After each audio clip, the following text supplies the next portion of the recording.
末日重生后，我做的第一件事就是把自己老婆打一顿，只因在上一世她吸干了我全部寿命，还当着我面和她的奸夫。此时周围的同事全都在劝阻，有的甚至还在骂我疯了。不过我丝毫不在乎，因为10分钟以后，名为远离世界的末日即将降临，全球开始数据化，无数人类变成丧尸，各种怪物成为世界，而寿命成为末日下唯一的应对。存活一世，我绝对不能像过去一样窝囊。对于眼前这个女人，她的惨叫声终于引来办公室其他人的反应。张俊率先抱住我反而一脚踹飞他。张俊是我在公司里的徒弟，也是公司里的销售新人，平时与我走得很近。我因为应酬抽不开身，所以经常让他送赵倩回家。而就在刚刚，我闻到了他身上竟然有赵倩的香水。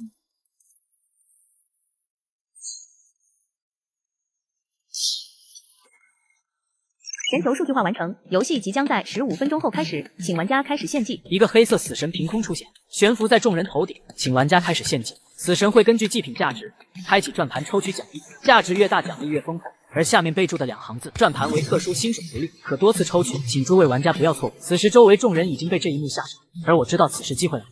转盘分各种颜色，不同轮盘对应不同等级的奖励，奖池中奖品珍贵程度也随之递增。上一世我唯唯诺诺只抽了一把螺丝刀，然后活得不如一条狗。这次我全部梭哈，白色轮盘一次转动需要3年寿命，这时我记得自己还有58年寿命，就算最大程度献祭也能抽19次。可当我打开我的水星后，我发现我的寿命这一世竟还剩下5年4个月28天，这与上一世完全不一样。仔细算算，5年4个月后正好是我被赵倩害死的那天。这么看来，我的重生并不是偶然，而是和上一世有着密切的关系。但是仅剩的5年多寿命已经把我的计划完全打乱。正当我犹豫不决时，恭喜玩家重生成功，获得 SSS 级隐藏值。超级克命师获得唯一隐藏技能无双克命，牛逼，听着很厉害。但是我现在寿命抽奖都费劲，让我克别的我有点怕把自己克死。正当我思索时，视线焦聚到了前面的手套上，消耗寿命可以对道具进行强化，当前强化需要寿命为1天。突然来的提示让我有些惊讶，只是1天的寿命用掉也无伤大雅。毫不犹豫我选择了强化，强化成功，剩余寿命5年04个月27天。随着微弱的光芒闪过，本该只是一个干活用的棉线手套，此时直接变成了一副登山手套，烫造耐磨，抓握力增加，心中一喜，这可是前期对抗丧尸的优秀道具。趁没人注意，我赶紧把手套揣兜里，定睛一看，竟还能继续强化，只不过这次需要消耗寿命30年。对于普通人来说，1个月的寿命，运气好才能获得一个久经耐磨的初级武器，或者低级天赋或技能。抽奖是有概率的，但强化是100%。当我望向四周的仪器，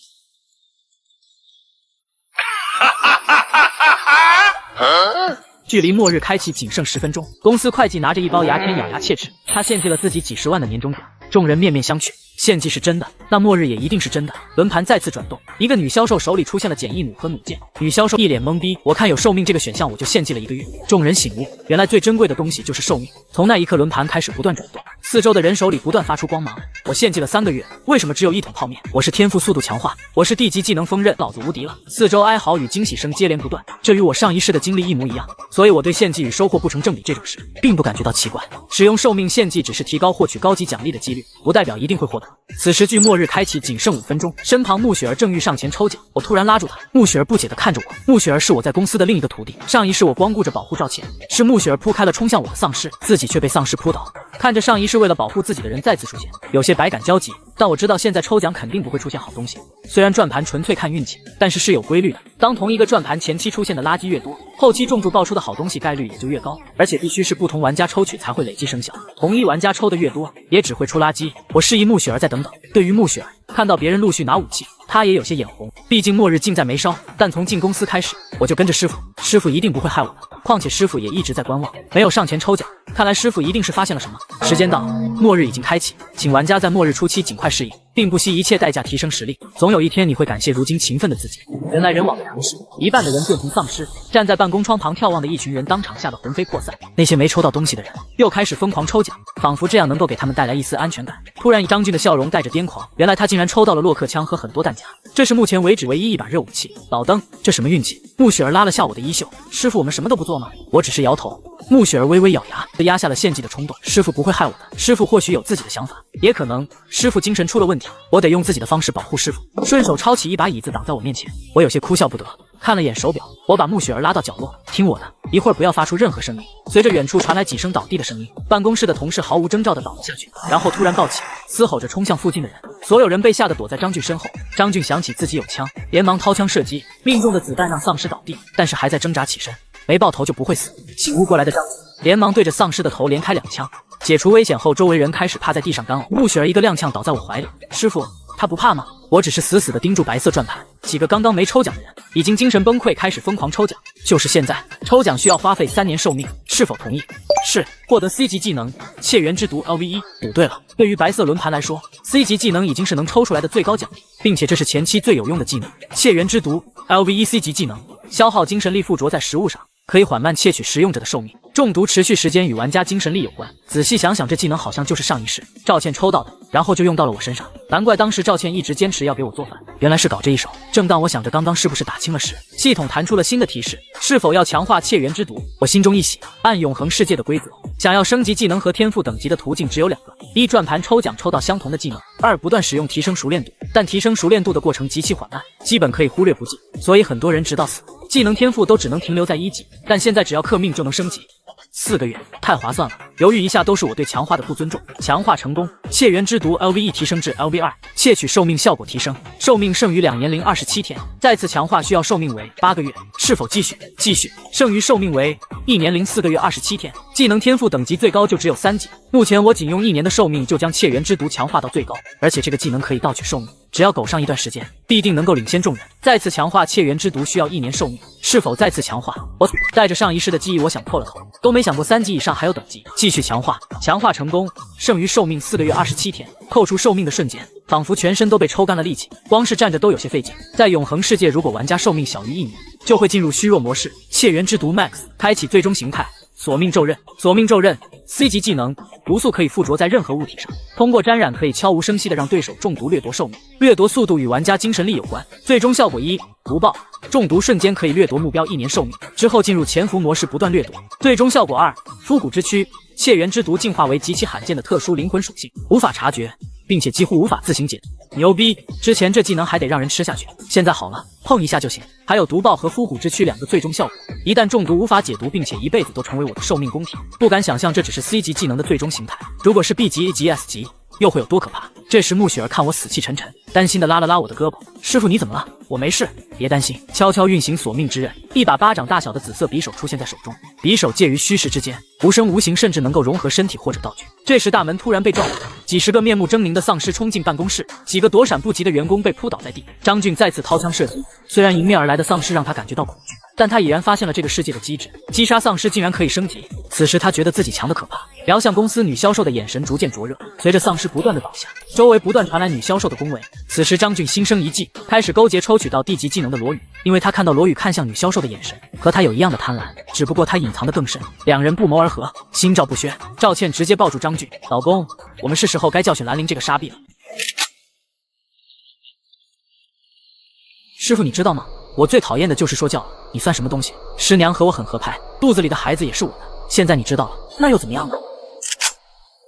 张俊拿着枪指着我的头，脸上全是嘲弄。师傅，徒弟想让你跪下磕个头，您老人家觉得怎么样？周围人为了舔张俊也全在起来，跪下吧兰陵，你这个废物，难怪老婆跟人跑了，你就活该这样。此时赵倩却说，别让他跪了，现在时间紧迫，不如让他拿命给我们抽些武器。张俊此时眼前一亮，哈哈，这个主意好，还是宝贝你聪明。手里的枪顶着我的脑袋，抽命还是死？明眼人都看得出来，这是要榨干我最后一点作用。穆雪儿忍无可忍，突然倒在我面前。张俊，你们太过分了，我们刚毕业什么都不懂，是师傅一点一点教我们，带我们赚了第一桶金，你就没有一点良心吗？张俊不屑地晃了下头，他是教了我们很多东西，但我逼他了吗？张俊望向穆雪儿的眼神逐渐贪婪，论姿色穆雪儿更胜赵倩一筹，当初他也追求过穆雪儿，而穆雪儿只知道待在我身边，妒火上头。张俊拿枪指着穆雪儿的头，给你2个选择，扔下这个废物跟我一起走，还是和他一样抽个武器当满面前。穆雪儿气得直跺脚，抽就抽，我是不会跟你们走。我按住穆雪儿，阻止他去轮盘，回头看向张俊，我们的恩怨你别为难他，我抽2个武器赔给你，事后我们两清，你也不要再找我们麻烦。兰哥，抽3个吧，我也没有武器。旁边的罗宇早就上了张俊的贼船，这么好的机会当然不会放过。我默不吭声，只是走到轮盘前，随后轮盘开始转动，3次献祭3个月寿命。我手中出现了3个金色的光芒，匕首、金属球棒以及1个扳手。张俊从我手里抢过武器，开始嘲讽：“你也有今天啊！”此时穆雪儿委屈的快哭了，明明只想帮师傅说话，却害了师傅。别哭，你是我的徒弟，我不护着你护着谁？但殊不知张俊、赵倩、罗宇3人拿到武器时，我体内涌出一股旺盛的生命力。索命咒刃发动，成功掠夺罗宇、张俊、赵倩，寿命1年，当前寿命3年1个月27天。拿到武器的张俊3人自是得意。对于张俊来说，当务之急是升到1级，想来使用了寿命的我也没多久活了，就无心管我。随手挑了几个年轻漂亮的女销售，还有个裸语的狐朋狗友，就准备上路，丝毫不顾其他人的惋惜。不就是身材好点吗？张俊也是什么破鞋都捡。一群女销售议论纷纷。就刚刚你喊我跪下喊的声音最大是吧？索命咒刃发动掠夺徐婉莹1年寿命，当前寿命4年1个月27天。女销售捂着脸，你敢打我？我操！我刚刚看得一清二楚，一群落井下石的东西。抄起女销售掉的钢管，反手抡向其他人，抬我的头讨好张俊。之前我暴揍张俊和赵倩的画面还历历在目，这帮人的第一反应不是还手，而是抱头鼠窜。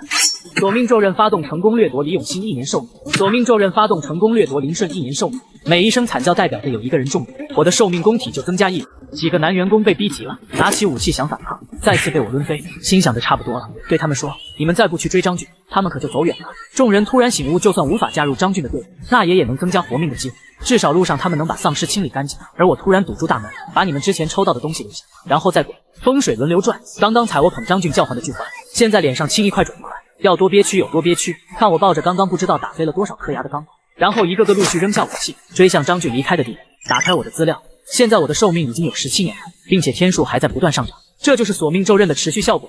牛逼！望向轮盘，除了电命上一世幸存者，还总结了其他方法。10连保底，10连必出1件以上的好货，请确认1年寿命，开启10连抽，确认。白色轮盘疯狂转动，我手中不断出现光芒。装备卡，安全头盔，标准杂牌看起来一点不安全，普通品质。装备卡，男士外套，保暖效果还行，普通品质。物资卡，麦辣鸡腿堡9块9限定，所以比平时小一圈但也能充饥，普通品质。看着抽到前几个这么烂，要是上一世我得气吐血，可我现在克的是别人的命，根本没所谓。武器卡，猎弩与100根弩箭，普通品质。属性卡，敏捷加1，属性卡，力量加1，在永恒世界每升1级只能获得1点自由属性点，可现在直接抽到2点，相当于比其他玩家多了2级。至于抽出来的普通品质垃圾，克命强化，登山手套变成特种作战手套，男士外套变成耐米冲锋衣，安全头盔变成覆盖式碳纤维头盔。拿到普通猎弩使我愣住，需要消耗4年寿命，这么久，但更多的是兴奋，消耗寿命越多，说明升级后装备品质越好。强化成功，莽牛军用复合弩，最大射程400米，有效杀伤200米，装备等级0品质，绿色优秀，特效贯穿，箭时可贯穿多个目标，造成伤害附带小幅度击退，这就是绿色优秀品质吗？这种物品一般只能从 BOSS 或者绿色轮盘获取，但现在属于末日第一天，没有 BOSS 也没有绿色轮盘，想想就牛逼。我看向刚刚那些老登抽的武器，挑出一把短柄锄和西瓜刀，强化，短柄锄变成了一把登山镐，西瓜刀也变成合金战刃。拿上这些武器装备后，我已经武装到牙齿，但寿命也只剩下不到2年。在永恒世界，寿命即为血条，受伤会扣除寿命，扣完则死。反之，损失的寿命也会随着伤口愈合恢复。时间推移和克命抽奖实际上都是献祭玩家血条，所以每个人必须想办法获得新的寿命。恭喜玩家徐斌成为临海市战区第一个晋升1级的玩家，获得等级榜第1，获得称号先登，同时开放战力榜、等级榜、长生榜，请玩家再接再厉。此时米兰夜总会，斌哥以后我们就跟定你了，斌哥要好好保护我们呀。那当然，不过你们要让我好好开心一下。徐斌本来只是夜总会的一名内保，但抽到一把霰弹枪，在夜总会舞池这种人数密集的地方无差别射，轻轻松松就成了临海市第1人，然后2个头牌也投怀送抱。这个人是谁？竟然在我的头上，等级0，他一定是抽到了更大的奖励。办公室内，我看到了战力榜自己的名字，果然拿到了。上一世是徐斌拿到双榜第1，成为临海市最强玩家。他的升级史我也知道，上来一把散弹枪，并且周围有众多丧尸，自己再怎么努力，也不可能比他更快升到1级。但永恒世界等级并不是最重要的，战力才是唯一。恭喜玩家兰陵获得战力榜第1，荣获专属称号至强王者，获得称号专属奖励 S 级天赋抗击光环，自己和队友所受到的所有形式物理攻击将无差别降低20%。我盯着徐斌这个名字，回忆不断的涌入。上一世号令大家抵御血腥魔女率领的尸潮，集结后才知道徐斌让包括我在内的底层玩家当炮灰，如果不同意就大开杀戒。也正是那次后，我损失大量寿命，加上赵倩不断的蚕食，含恨而终，此仇必报。对了，穆雪儿，这根钢管你拿着，还有这手套，还有，你把衣服脱下来，我给你强化一下。帮穆雪儿强化衣服后，我打算去往东阳路的百盛网咖，毕竟如果想要在等级上超过徐斌，那里更加适合。向穆雪儿发出组队邀请后，我带着穆雪儿准备出发。出口处大门突然打开，几个身影带着呼救声而来，正是刚刚那几个老登。穆雪儿拉住我，师傅，我们快走。然而我只是呵呵一笑，送上门的经验怎能不要？掏出复合弩开始射击，一个扑向徐婉莹的丧尸当场被爆头，弩箭的穿透力不止于此，甚至洞穿了身后的丧尸。可虽然弩箭威力强大，射出的半数弩箭基本没法回收。掏出2把武器冲向剩余丧尸，只是一个照面超过半数丧尸被绞杀，身旁一个丧尸挣扎的爬起，直接被我一刀腰斩。属性卡增加的1点力量1点弩箭，已经让我的力量和速度大幅度提升，完全凌驾这些丧尸之上。举起合金刀再次冲入狮群，全部杀光。师傅好棒！师傅不愧是战力第一。此时我身旁突然传出凛冽的煞气，雪儿先别过来。只见刚刚被弩箭钉在墙上的丧尸突然剧烈挣扎起来，我突然想到什么，但又觉得不可置信。记忆中丧尸是会出现畸变的，但是也只是在末日第2天才会出现。畸变的丧尸会衍生出各种变种丧尸，变异后又有各种诡异能力。没时间细想，我拿出复合弩连续射出2箭，直奔畸变丧尸的头颅。随着烟雾逐渐散去，一声怒吼传出，畸变成功，一级畸变主刺蛇。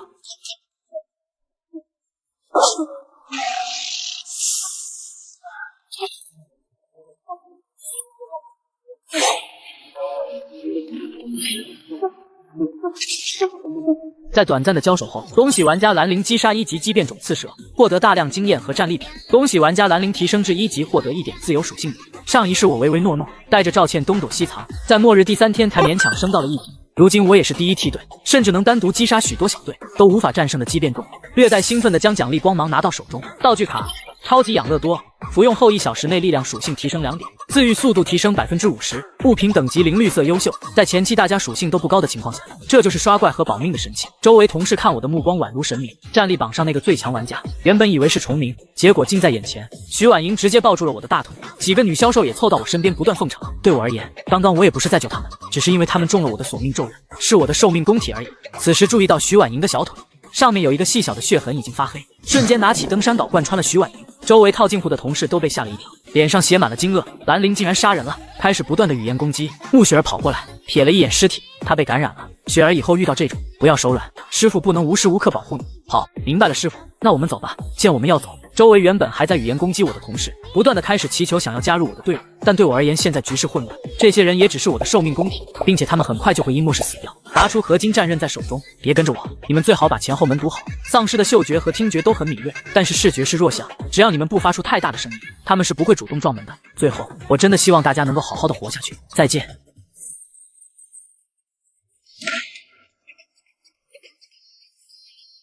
带着穆雪儿离开众人后，想到之前获得的属性点，我打开了属性面板。在永恒世界里，各种属性都有着不同的加成。力量属性影响近战远程战斗，敏捷则是提升反应速度和身体协调性，精神影响技能加成效果以及直觉感。体质是世界中最特殊的属性，能够提升防御力、体力恢复、身体自愈速率以及寿命上限。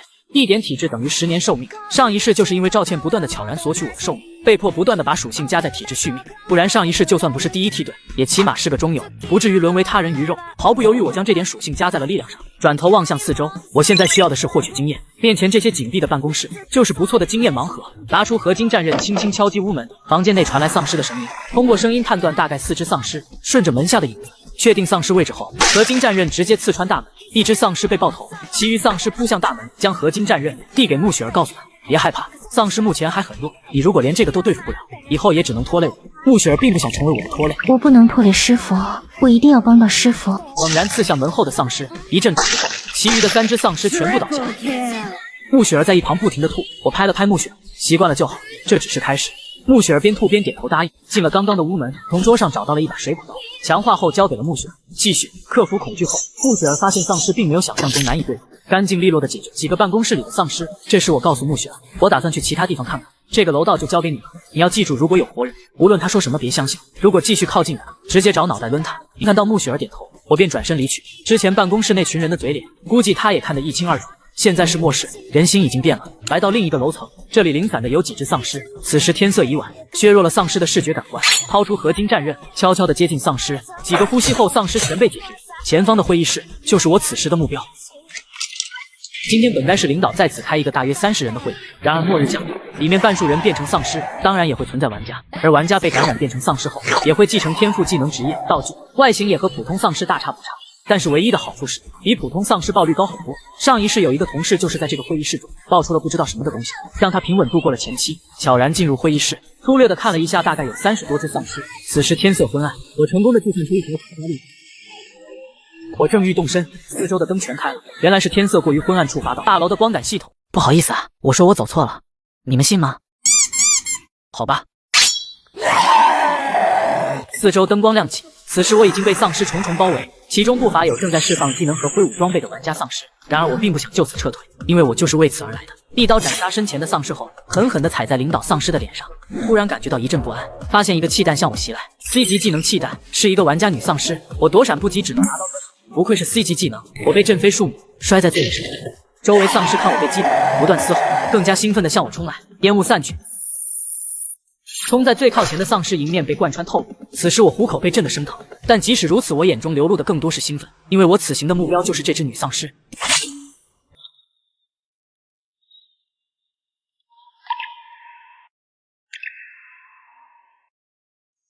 一番交手后，我拿到了2个战利品：道具卡、安全守卫，危险靠近将自动警报，持续时间12小时，品质0白色普通。另一个则是装备卡，重击之虎，用于近战的优秀装备，缺点是短，装备等级0，绿色优秀，特效重击，攻击有20%概率触发破甲和击死。这件装备虽然只能用拳头去战，但是威力绝对可观，迫不及待使用，寿命开始强化，只是消耗8个月的寿命。直虎重击的概率从20%变成100%。直虎提示还是可以继续强化，偷瞄一下直接亚麻呆住，下次强化竟然需要32年8个月。随后我反应过来，这应该是从绿色品质进阶成蓝色品质所需的寿命，这也让我对寿命的渴望更加强烈。忽然我又眼皮开始跳，感觉到一丝不安，拿起战刃直奔来时的你。与此同时，你只要不反抗，和我开开心心的，我就不会打你。穆雪儿此时正趴在地上，被之前张俊带走的张少阳步步紧逼，我师父一定不会放过你。